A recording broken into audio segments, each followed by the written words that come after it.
Week we talked about Micah and really we just went over the history of Micah, the book of Micah, what was happening then. Hold on, I knew I should have printed it out. Here it is. Okay, so we talked about Micah, who he was, what was going on at that time. At what time was it? It was pretty jam-packed of all the history of it. If you missed it, you missed a real good lesson. But today we're finally going to get into. Oh no, so sorry. Hold on.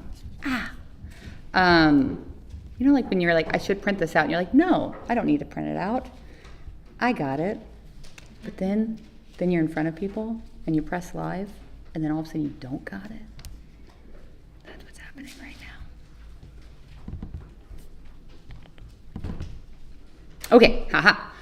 So now we get to go into what started this whole class. And it is, if we can turn to Micah chapter 6,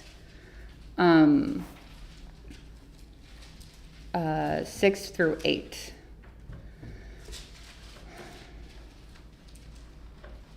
And it's, with what shall I come before the Lord and bow myself before God on high?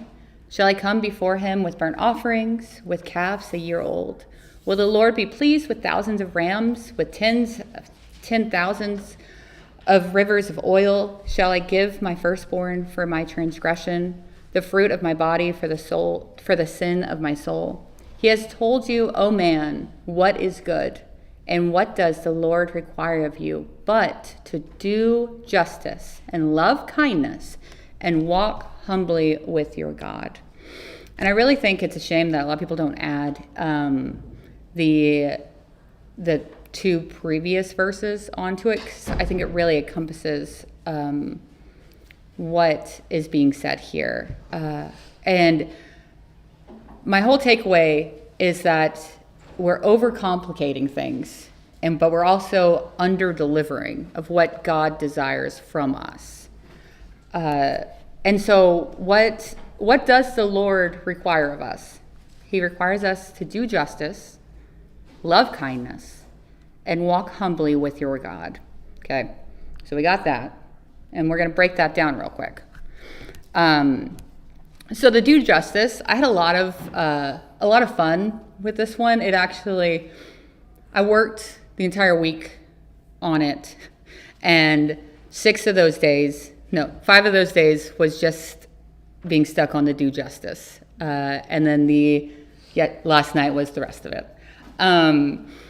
And I was going through a bunch of different rabbit holes and trying to figure out how best to explain this. Because I feel like with this lesson, I could have either spent 3 weeks teaching it, or we would be done early today. And there was no middle ground. So we're going to be done early today. But the do justice, I didn't realize how controversial right now it is. With all the commentaries I was reading, and the YouTube videos, I was listening to podcasts of what exactly means do justice. Because you look at it, I looked up the Hebrew words for it, and tried to figure out what exactly it meant. Went down to 2 things, okay? It could mean justice in a legalistic way. You steal something, you go to jail. But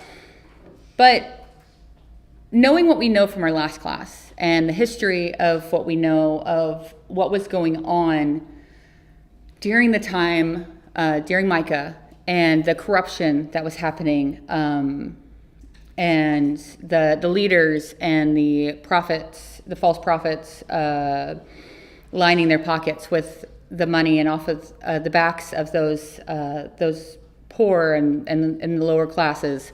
I feel like it is safe to say, and in my opinion, is they are speaking of the restorative justice. So seeking out vulnerable people being taken advantage of and helping them, advocating for the vulnerable and taking steps to change the social structure to prevent injustice. Does anyone have any questions? Anyone not agree with what I just said? No? Love it. Perfect. So we can see in Jeremiah 22:3,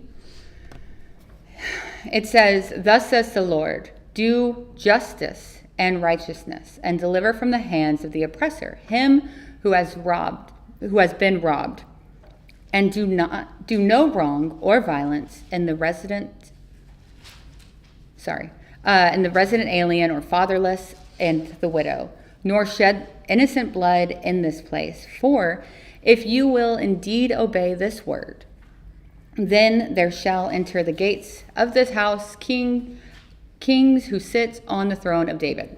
Okay, right here at the very top of this verse, we see the word "do justice and righteousness," and the Lord is telling us, it's the same justice, the same Hebrew word of justice. And then we also have in Psalms 146, 7-9, "Blessed is he whose help is the God of Jacob, whose hope is in the Lord his God, who made heaven and earth and sea and all that is in them, who keeps faith forever, who executes justice for the opposed, who gives food to the hungry." Once again, same kind of justice. And it seems to be, and there's many other verses that I could have also pulled from, but it almost felt repetitive to a point where when it's talking about doing justice, it seems to be, from what I've been reading, that it is followed with helping others and restoring hope to those who have lost it. So that is what I see in this when it's saying the Lord is requiring us. Okay, the Lord is requiring us to seek out vulnerable people, okay, who are being taken advantage of, and helping change that, and advocating and taking steps to prevent that injustice. Okay, now on to the second one, loving kindness. Any questions on doing justice? Any thoughts? I thought it was a nice reminder of how many through lines there are in the Old Testament and scriptures that are referenced to and by Jesus on the Sermon on the Mount, Mm-hmm. and how we hear the word righteousness or righteous, and we're just like, I don't even know what that means. But it means like having right relationships or righting relationships with your fellow man, and with God, and how you were speaking of taking steps to change the social infrastructure of the time. Jesus was still trying to do that when he was saying, hey, this is what you do. You turn the other cheek. You have the coat off your back. You go the extra mile, right? And this is all just a reflection of what he was saying in our new covenant, Yeah. So it was really nice to see. No, that's one thing that I was really enjoying in this, is that the same words of how we should, what the Lord wants, is said both in the Old Testament and the New Testament. The Lord wants the same thing the entirety of the time. There wasn't, like a new want, with the Old Covenant, and then when it became New Covenant, it was like, oh, well, let's do something else. It was the exact same the entire time. Okay, so loving kindness. I also had a lot of fun with this one. And once again, I just wanted to go so deep into all of these. It was, it's crazy how much research is out there with just looking up words, you know, you just get lost in it. And then like 2 hours later, you're like, oh dang, I haven't even done the lesson. Okay, so loving kindness. When it's talking about loving kindness, the loving part is, I'm completely blinked on how to say it. My version says, and to love kindness. To love kindness, yes. What version do you have? Yes. ESV? Yeah. Ahava.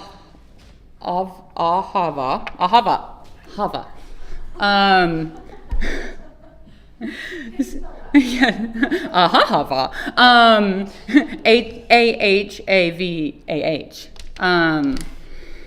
So that is basically from what I was reading, is love. It is a feeling of love, but it's not just a fleeting feeling, but a deep, active, chosen love. And it's brought up quite a bit in the stories. It all uses the same word, but it's in different connotations. It's like the king of Persia to Esther. Abraham to Isaac, they had a parental love. Jonathan to David, they had a brotherly love. And then even the Israelites to King David, that was a large group, okay, who loved their king. All of that is the same. Was used with Ahava.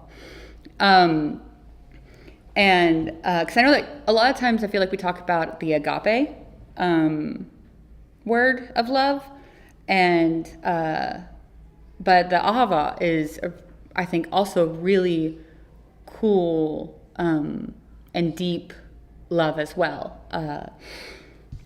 So in Deuteronomy 7:8, it says that it is because the Lord loves you and is keeping the oath that he swore to your father, that the Lord has brought you out of his mighty hand and has redeemed you from the house of slavery, from the hand of Pharaoh, king of Egypt. So that same love, the Lord loves you, is ahava being used at that in that verse in 7:8 of Deuteronomy.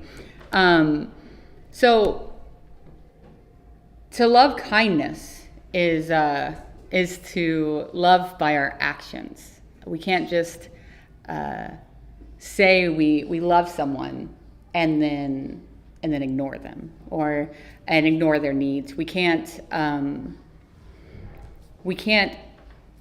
love someone without knowing someone, you know? To have a deep chosen love of people, you need to put in the effort into that. You need to put in the sacrifice to have that love.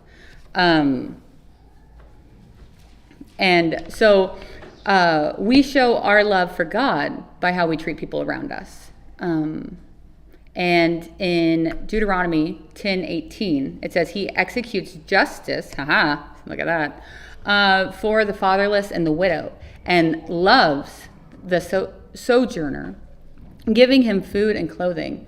Love the sojourner, therefore, for you were sojourners of the land of Egypt. Okay, so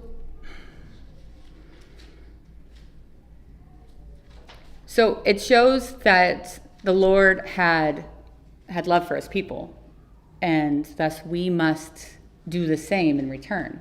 Like it says in 1 John 4:19, we love because he first loved us. If anyone says, I love God and hate his brother, he is a liar. For he does not love his brother, whom he has seen, cannot love God, who he has not seen. And this commandment we have from him: whoever loves God must also love his brother. Okay, does anyone have any questions on love, or what is love? No? Dang. Okay. So, last one is, where are we with time? Okay. Sweet, I am doing great. Last time's walking humbly. This is the one that was not so fun for me. I was not enjoying this one. Not because it wasn't, worth putting in the research, but I stepped on my toes quite a bit. And also, humility and being humble is very hard to define. I found a commentary that I feel explained it the best. And it said, to walk humbly is to live in a relation, in a way, with God that recognizes the enormous disparity between God and human beings in every category and makes his will, character, and glory paramount. Okay? So it's to always be aware of where we are and where God is. And how in everything he's just better, okay? And to just know our place.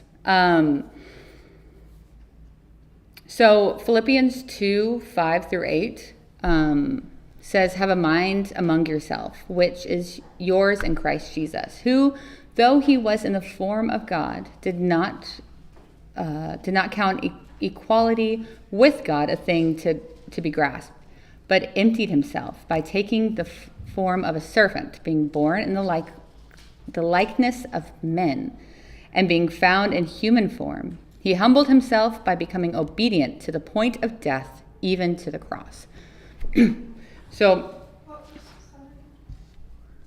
Philippians 2:5-8.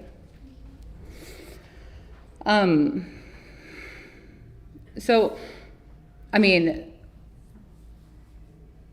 it shows that Jesus obviously humbled himself immensely, to come down to earth, and thus we must do, the same thing, because we're called to imitate him.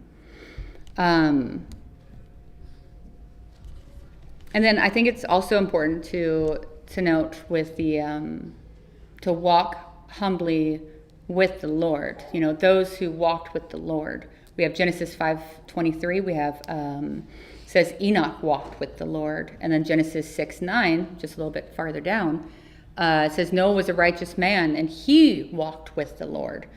So we also know that walking with the Lord humbly, it's not impossible. That men have done it, and that is something that that's not an unobtainable goal, I guess, is where I'm at. Okay. So now it's time for us to talk just a little bit. Okay. Now that we know walking humbly, loving kindness, and doing justice, can y'all give me an example because I was going to split y'all in groups, but I'm like, nah, we'll just talk about it now. Can y'all give me an example of how we could do that in our everyday lives, or how you've seen it happen by a person? Walking humbly. Any of the three. I'll give y'all a second to think for a second. I don't know where I read it, but there's the thing about the how does justice get carried out in a tribal village in Africa where they don't have prisons or anything like that. And what was said was that the same villagers that would literally kill you for stealing their chicken would never hesitate to feed somebody that was hungry in the village. And I think it's cool what you said about, in order to actually do justice, we have to know about what people's needs are, so that the society doesn't spiral out of control. But yeah, which isn't super practical, I guess, for us. I don't know. There's a lot of people very protective about their chickens. Jesse over here, Whitney. No, I think that's that definitely. I think a lot of times with justice, what I was just loving getting to know is because I have a child who believes firmly in justice and needs it to be done. If someone steals her sister's chair, she must avenge them to the death. But it's that's not the kind of justice that we're talking about. It's not avenging. It's not. There's no swordplay in it. It's empathy. You know, like you can't have biblical godly justice without empathy, I guess. Does anyone have any? I was scrolling through like a Bible Hub to look at some of the definitions of the words you were talking about. And one of the things it's talking about is, as it says, it's a covenant obedience, that Micah links humility to justice and mercy, demonstrating that a right relationship with God will produce the right treatment of the neighbor. And that he was calling them to that as a society and not as a virtue signaling. Like he was calling that as like a heart posture and but a covenant realism. And I just thought that was really interesting, that they're linked to show that this has to become right before this can have a chance. Yeah. And it is a different type of justice than what we would seek. Yeah, exactly. I have that. I had one friend try to talk to me, and she's like, "Hey, is this fine?" I'm like, and at first I want to be like, "Yeah, that's great. Let's do it." And then I was like, "Yeah, let's get that justice." And I was like, "Wait, no, my eye's doing that funny thing it does when I'm fighting with Ben, and I know that right word to say to just, like win it, quote unquote."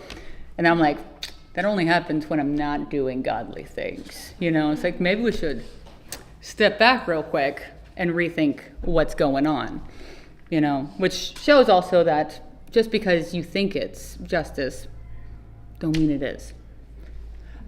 What else we got? How can we be humble in our daily lives?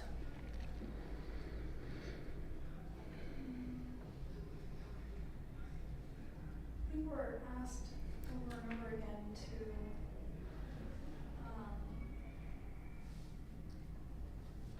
to take a step, to view things not from our head or from our heart. Mm-hmm. And that's something that quick quip that'll come out of your mouth, or that retort that'll just fly from your brain out your lips really fast. Like that's not where we're being asked to go. Just take a beat and think about what you're gonna say, what you're gonna do, how to move forward in a way that, when you were defining walk humbly, in a way that closes that disparity gap between us and God, to shed his light on others, to others, for others, to bridge that gap. Yeah, definitely. Love it. Luke, it says, "So you also, when you have done all that you were commanded, say, we are unworthy servants. We have only done what was our duty." And I think about when we are doing our best, we're still only just doing what God has asked us to do. We need to stay humble and realize that we're not doing any heroic, great things, but we're just do what's the right thing. It's still only what was commanded for us to do. It's still the bare minimum. What was that scripture, Ron? That was Luke 17:10.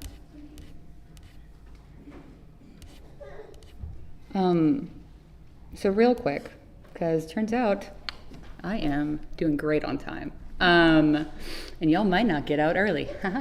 Does anyone have anything else to say? No? Okay. Something that I thought that was really cool too is while I was reading a commentary that Micah 6:8 mirrors Deuteronomy 10:12 through 13. And I've saw this a couple times in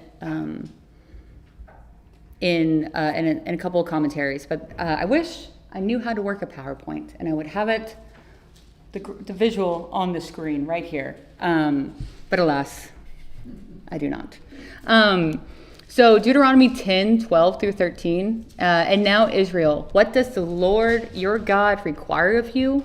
But to fear the Lord your God, walk in all his ways, and love him, to serve the Lord your God with all your heart and all your soul, and keep the commandment statutes of the Lord, which I am commanding to you for your good.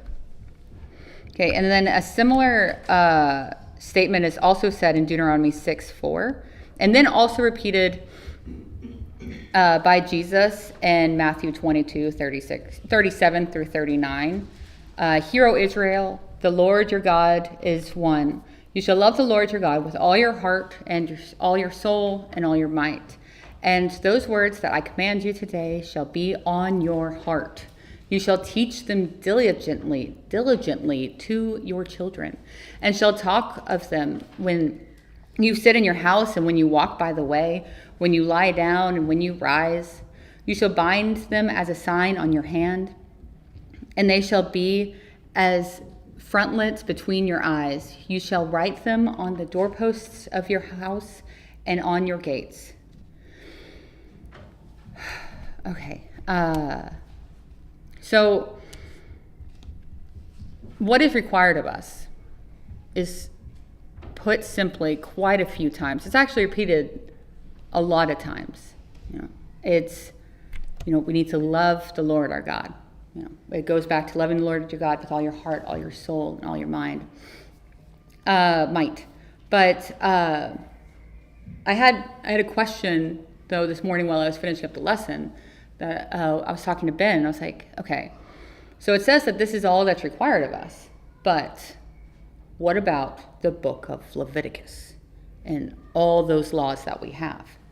And Ben had a really good point, because he told me about, he's like, well, what about our family rule is do good and be good. Anytime we leave our house, go on our own side quests, drop off the kids at someone's house, they go to Twinley Bridge. Anytime anyone leaves, Ben goes to work, we always say do good and be good. Which is do good things and be good to people. Okay, that's our whole rule. When our kids get in trouble, it's, well, did you do good things? Were you good to people?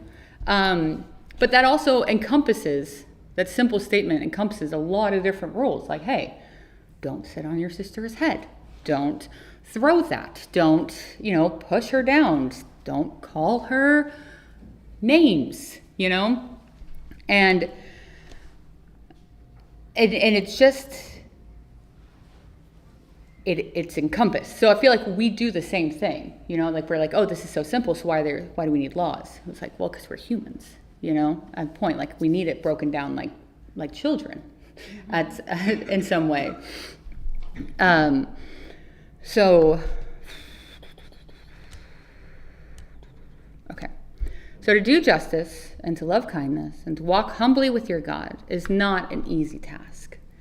It requires for you to go against your algorithm, that you get on Instagram. And it requires you to go against how you as a person want to respond and react, and how you think you should respond and react. It's constantly being a salmon and just going upstream. It's constantly redirecting your thoughts and redirecting your actions. And it's being self-aware of who you really are and whose you are. See? It's important for us that we take this simple command of to do justice and to love kindness, to walk humbly with your God. And, before you do something, you're like, well, is this, the checkbox? Is this action this? Are we doing what is required of us? And most of the time the answer is no, at least for me. But yeah, so that is Micah 6:8.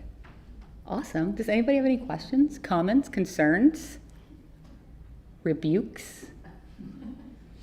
No? Okay.